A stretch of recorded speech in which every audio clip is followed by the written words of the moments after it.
Uma Thomas MLA തീവ്രപരിചരണ വിഭാഗത്തിൽ നിന്ന് മുറിയിലേക്ക് മാറ്റി. വളരെ ആശ്വാസം നൽകുന്ന ഒരു വാർത്തയാണ് ആരോഗ്യവുമായി സംബന്ധിച്ച്. അണുബാധയുണ്ടാകാൻ സാധ്യതയുള്ളതിനാൽ സന്ദർശകരെ അനുവദിക്കാൻ കഴിയില്ല എന്ന് ആശുപത്രി അധികൃതർ അറിയിച്ചിട്ടുണ്ട്. She is doing very well. ഉറക്കം ഇത്തിരി ഡിസ്റ്റർബ്ഡ് ആണ്. അത് പിന്നെ നമ്മൾ ICUലായിരിക്കുമ്പോൾ കുറച്ച് ICUവിന് സംബന്ധമായിട്ടുള്ള ചെറിയ വ്യത്യാസങ്ങൾ ഉണ്ടാവും. അതൊഴിച്ചാൽ she is very stable.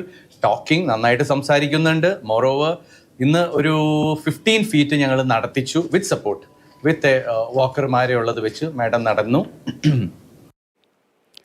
Riya baby ചേരുന്നുണ്ട് കൂടുതൽ വിവരങ്ങൾ നൽകാനായി. റിയ, ഉമാ തോമസ് എം.എൽ.എയുടെ ആരോഗ്യസ്ഥിതി സംബന്ധിച്ച് കഴിഞ്ഞ ദിവസങ്ങളിലൊക്കെ വലിയ ആശങ്കയിലുണ്ടായിരുന്നു. പക്ഷേ ഇപ്പോൾ ഭേദപ്പെട്ടു വരുന്നു. ഇപ്പോഴെന്തായാലും മുറിയിലേക്ക് മാറ്റി എന്നുള്ള ഒരു റിപ്പോർട്ട് വരുമ്പോൾ വളരെ ആശ്വാസകരമാണ്. മെഡിക്കൽ ബുള്ളറ്റിനിലൊക്കെ എന്താണ് പറയുന്നത്? ആശുപത്രി അധികൃതർ വ്യക്തമാക്കുന്നത് എന്താണ്? ഇപ്പോഴത്തെ ആരോഗ്യനില എങ്ങനെയാണ്? നിലവിലെ സാഹചര്യം അനുസരിച്ച് വളരെ പ്രതീക്ഷയുള്ള മാറ്റങ്ങൾ, അത് ആശ്വാസകരമായ മാറ്റങ്ങൾ ഉമാ തോമസിന്റെ ആരോഗ്യസ്ഥിതി സംബന്ധിച്ച് ആശുപത്രിയിൽ നിന്ന് പുറത്തു വരുന്നുണ്ട്. ഡോക്ടർ സംസാരിച്ചതനുസരിച്ചാണെങ്കിൽ എഴുന്നേറ്റ് നടക്കാൻ കഴിയുന്ന തരത്തിലുള്ള ഒരു പുരോഗതി ആരോഗ്യസ്ഥിതിയിൽ ഉണ്ടായി എന്നത് ഏറെ പ്രതീക്ഷ നൽകുന്നതാണ്. അണുബാധയിൽ കുറവ് വന്നിട്ടുണ്ട്. അതുകൊണ്ട് തന്നെ മറ്റു ചികിത്സകളുമായി ബന്ധപ്പെട്ട നടപടികൾ ആശുപത്രിയിൽ ആരംഭിച്ചിട്ടുണ്ട്. പക്ഷേ സന്ദർശകരെ അനുവദിക്കുന്നില്ല. തീവ്രപരിചരണ വിഭാഗത്തിൽ നിന്ന് മുറിയിലേക്ക് MLA മാറ്റുകയും ചെയ്തിട്ടുണ്ട്.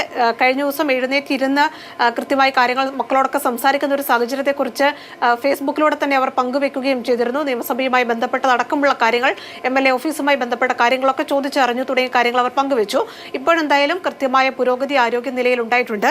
അതോടൊപ്പം തന്നെ physiotherapy, occupational therapy, respiratory therapy എന്നിവ മുന്നോട്ട് കൊണ്ടുപോകുന്നുണ്ട്. നിലവിൽ ഈ രീതിയിൽ ആരോഗ്യസ്ഥിതി കൃത്യമായി തന്നെ പുരോഗതി ഉണ്ടാവുകയാണെങ്കിൽ ഉടൻ തന്നെ ആശുപത്രി വിടുന്നതടക്കമുള്ള കാര്യങ്ങൾ ആലോചിക്കാവുന്ന ഒരു സാഹചര്യത്തിലേക്ക് എത്തുന്നു എന്നതാണ് നിലവിൽ ലഭ്യമാകുന്ന സൂചന. എന്തായാലും 10 ദിവസം കഴിഞ്ഞു ഈ അപകടം നടന്ന്. അപ്പോൾ പ്രതീക്ഷയുള്ള വാർത്തകൾ ആശുപത്രിയിൽ നിന്ന് വരുന്നു. ശ്വാസകോശത്തിനുണ്ടായ അണുബാധയായിരുന്നു ആദ്യഘട്ടത്തിൽ വലിയ ആശങ്ക ഉണ്ടാക്കിയതെങ്കിൽ അതൊക്കെ കുറഞ്ഞു വരുന്നുണ്ട്.